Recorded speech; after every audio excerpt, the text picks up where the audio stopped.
Fala galera, beleza? Aqui quem vos fala é Matheus Heisenberg. E neste vídeo eu vou falar sobre as 5 literaturas, os 5 livros de literatura que eu mais gosto, que eu mais aprecio e que eu mais falo. Cara, isso é... Então, aqui vai um vídeo de 5 livros de literatura que eu mais gosto, que eu mais prezo, que, cara, eu acho fantástico. Eu acho que você deveria conhecer. São ótimas histórias. Para mim, são as melhores histórias já escritas na literatura. Então, vamos começar com, né, uma que eu tenho um ótimo apreço. Inclusive, eu tenho um box completo com todos os casos, que é a literatura inglesa de Arthur Conan Doyle, Sherlock Holmes. E aqui tem 4 livros que representam todos os 60 casos, alguns tomando mais páginas, outros tomando menos páginas, mas são a coletânea completa dos 60 casos que o autor original, que inventou Sherlock Holmes, fez, né? Ele produziu esses textos e, cara, eu acho fenomenal, eu acho Sherlock Holmes, assim, algo fora do normal, cara. Eu comecei ali em 2015 e, cara, eu amei, assim, quando eu comecei eu comprei, na verdade, por acaso, porque eu falei, Sherlock Holmes, eu tinha visto o filme, aquele filme que é de ação, né, que são 2, e até então aquilo ali não tinha me despertado nada, porque era um filme de ação, então assim, não tinha, aquilo ali não representava o Sherlock Holmes.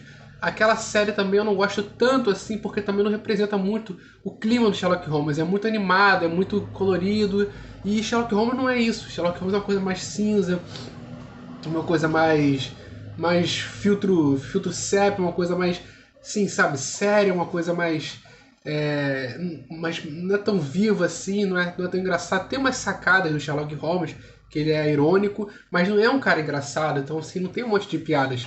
Mas é assim, maravilhoso, os casos são fenomenais, você não consegue descobrir nenhum caso antes que ele descubra, né, antes que o Sherlock Holmes mesmo nos mostre, né, qual é o caminho do pulo do gato, como ele conseguiu, né, desvendar o mistério. Assim, é muito difícil, sempre uma coisa que você inimaginável, que você nem tem como saber o que é, né, e aí, tipo, uma coisa fora da caixa. Então, assim, o cara era o Arthur Conan Doyle, era um gênio, cara, que conseguiu fazer vários casos muito bons e, assim, nada, tipo, clichê, cara, tudo fora da caixa, tudo, como que foi que poderia ter pensado nisso?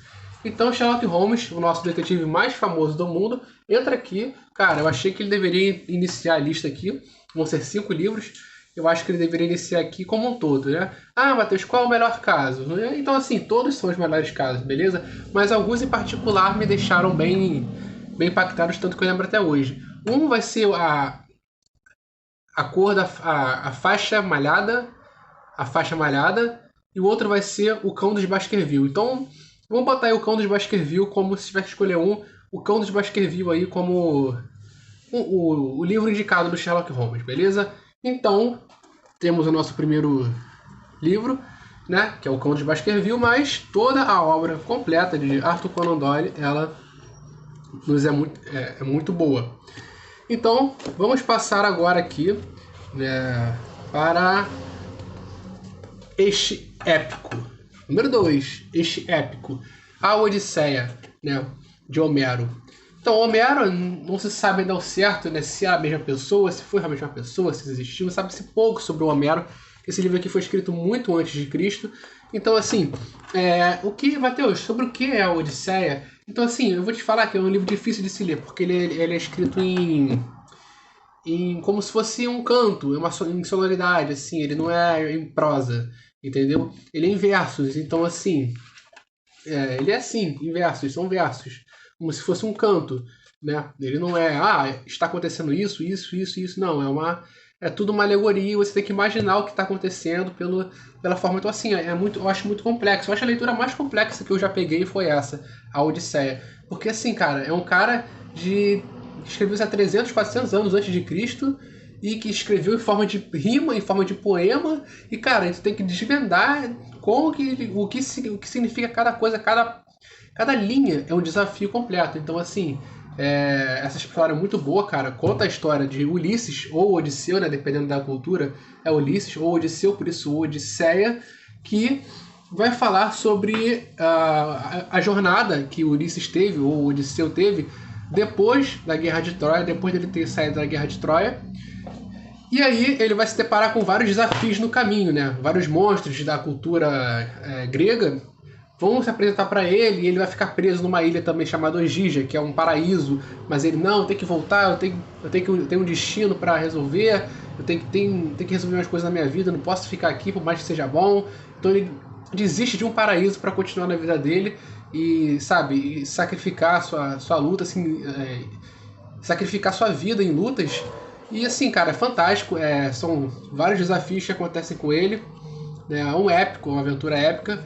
E fantástico, cara. Se puder, a Odisseia, você não vai se arrepender. Mas é aquilo, não é uma leitura prazerosa, assim, tipo, fluida, né? É uma coisa mais difícil. Você vai ter que ter uma dificuldade mais... Não é uma coisa...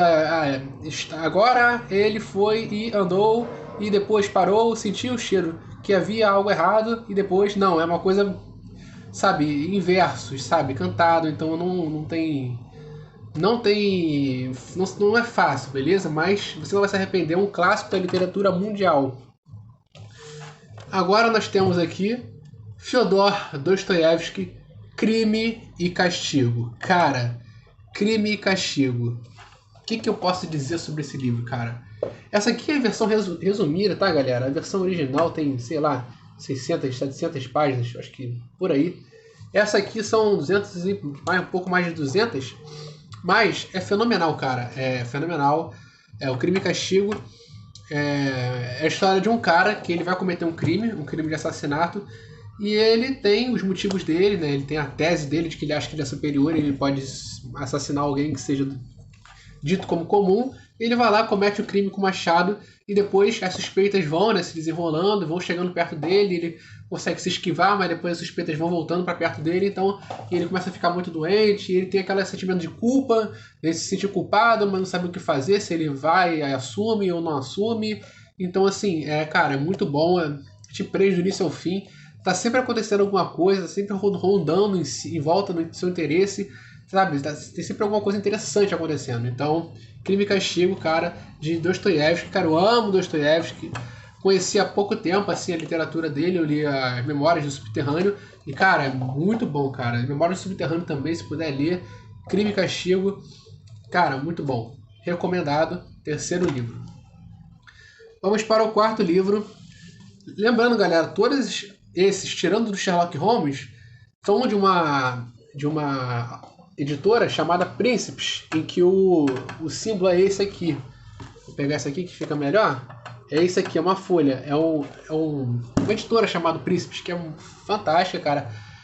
Pega uma coletânea dos maiores clássicos e eles vão e produzem os clássicos. Então, assim, você tem acesso aos maiores clássicos do mundo, que é considerado quase por unanimidade, e eles vão e reproduzem, fazem novas versões, né? E aí você tem acesso a elas.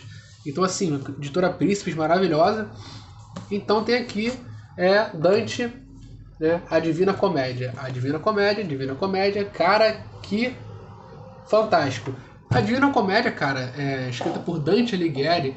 Na verdade, ela vai contar a história de Dante, que ele mesmo é um personagem dele mesmo, na própria história. O que acontece? Ele se vê perdido numa floresta. E também, galera, isso aqui vai ser também feito em forma de canto, em forma de versos. Então não é tão fácil de se entender. Mas, diferente da Odisseia, que foi escrito 300 anos antes de Cristo, esse aqui foi escrito por volta de 1300 e tal, ou seja, bem mais próximo da gente, né? Então, assim, fica mais compreensível, mais fácil de se entender, beleza? Então, assim, ainda em verso, é difícil, não é uma leitura fácil, é uma leitura que você tem que... Uma página você vai ficar ali um tempão ali decifrando assim, o que significa isso? Tô procurando no dicionário, isso é isso. Dicionário, isso é isso. Aí eu boto do lado assim, aconteceu isso de forma prática, né? Coloco ali, aí bota lá, aí eu boto, isso significa isso, isso, isso, isso. Então, assim, é um esforço de tradução, na verdade, né? Mas, cara, é fantástica a história do Dante, que ele se encontra numa encruzilhada, ele se encontra numa floresta, melhor, e tem 3 animais selvagens que querem devorar ele. E ele se vê ali na verdade, animais selvagens representam os desafios da vida e ele não sabe para onde que ele vai. Ele não sabe para onde que ele vai, ele tá perdido ali e tá cercado. E de repente chega um anjo, Virgílio, que Virgílio também foi um escritor do passado, que o Dante provavelmente tem apreço por ele, e lhe ajuda. Então ele diz assim, eu posso salvar você, então eu pretendo te levar para o paraíso. Só que antes de chegar no paraíso, ele tem que passar primeiro pelo inferno. Então ele passa pela primeira camada do inferno, ele vai descendo, descendo, descendo, descendo, descendo, descendo. Aí depois aqui tem tipo um desvio, tem tipo um atalho, e aí ele vai pro purgatório. Aí vai pro purgatório subindo, subindo, subindo, subindo, subindo. E aí depois tem a parte do paraíso. São, né, separadas em 3 partes. E a editora Príncipes faz isso muito bem, cara. Assim, é muito legal, cara. Muito interessante. As capas são legais. E como eu falei, é escrito em verso, né? Então, assim, não é de fácil compreensão, mas, cara, é como foi escrito. Então, assim, vale a pena você ler da forma como foi escrita, da forma como ele quis que você soubesse, entendeu? Como ele quis que você lesse. Então, fantástico. A Divina Comédia, um livro muito bom, cara. Muito bom também. Um ótimo clássico da literatura mundial. E por último aqui, não em quinto lugar, mas assim, é o quinto, mas não significa que tá do melhor pro pior, do pior pro melhor. Todos são fabulosos, mas aqui temos o Drácula, de Bram Stoker. Cara, o Drácula foi o primeiro livro que eu li na minha vida, mas ele não foi um livro que eu li completo, eu li um trecho dele. Eu tava passando, na época eu era criança, eu tinha uns 7 anos, tava passando por um stand de livros no shopping, e aí tinha Drácula lá. Aí eu passei e fiquei lendo uma parte, li um iniciozinho assim. Eu lembro que eu cheguei em casa tão animado, eu falei, cara, eu gostei tanto daquela ideia, do que eu tinha lido ali, que eu falei assim, eu preciso escrever a minha versão sobre isso. E eu fui escrever a minha versão sobre o Drácula, que provavelmente foi uma porcaria, mas eu quis escrever como eu faria se fosse Bram Stoker, né? Como eu escreveria o Drácula.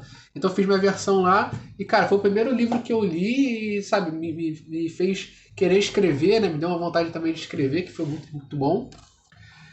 Então, cara, Drácula conta a história, na verdade, de Jonathan Harker, que ele é um advogado na Inglaterra. E ele recebe uma proposta de trabalho do seu chefe, que é ir averiguar um castelo na Romênia, um castelo na Romênia que ele iria avaliar lá, fazer uma avaliação do preço, de como ele, por quanto, né, o conde, né, que aí teria o conde Drácula, quanto o conde Drácula, o dono do castelo, poderia vender aquele castelo, porque ele queria morar agora na Inglaterra, ele queria comprar posses de terra na Inglaterra, ele queria leiloar, vender aquele castelo.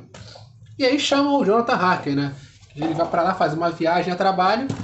E aí acontece que o Jonathan Harker acaba sendo um prisioneiro do castelo. Porque o castelo é uma prisão sem trancas, porque é envolto em magia negra, então assim, ele vai sendo ludibriado, assim, os dias vão passando e ele não percebe, cada vez ele se sente pior, cada vez ele se sente mais fraco, e o Drácula vai se alimentando, né, da esperança dele, do sangue dele, e ele tenta fugir, aí aparecem as vampiras para evitar e chupam o sangue dele, ele fica cada vez mais inerte. Então, assim, é uma história que mostra a força de vontade, a luta dele para sair daquela inércia ali, toda aquela aura que tenta prender ele no castelo. E, na verdade, o Drácula também acaba se apaixonando pela namorada dele, pela noiva dele, a Mina Murray. A Mina Murray, na verdade, ela tem o semblante, ela tem o rosto muito parecido com a mulher do Drácula, que morreu há 400 anos atrás. Então ele fica apaixonado pela Mina, ele fala, cara, parece a minha mulher, é a reencarnação dela. Eu preciso. Aí, por isso, ele trai, né, faz isso com o Harker, né, e deixa ele preso no castelo, e ele mesmo viaja para Inglaterra para tentar cortejar a Mina, né? E aí tem o Van Helsing, né, o caçador de vampiros Van Helsing, que vai bater de frente com o Drácula. E, cara, é uma história fantástica. A primeira história que eu li, que eu lembro de ter lido. E, cara, até hoje eu sou fanático por isso, cara. Eu sou fanático pelo livro, por tudo, cara. Todas as mídias que tem Drácula, jogos, eu sou fanático. Então, Drácula, de Bram Stoker, como último livro. E é isso, galera. Não queria que esse vídeo ficasse muito grande, mas já está. Então é isso. 5 literaturas aí, 5 livros literários, 5 grandes histórias conceituadas mundialmente para você ler que você não vai se arrepender, beleza? Então é isso, galera. Se inscreva no canal, curta, comente se você gosta de algum, se você já leu algum, qual você gosta mais. E, né, se inscreva no canal e é isso, galera. Mais uma vez. E toque o sininho das notificações para ter acesso aos vídeos sempre que eles lançarem. Isso é muito importante para mim. Tocar o sininho, beleza? Então é isso. Mais uma vez, eu vou ficando por aqui. Fui!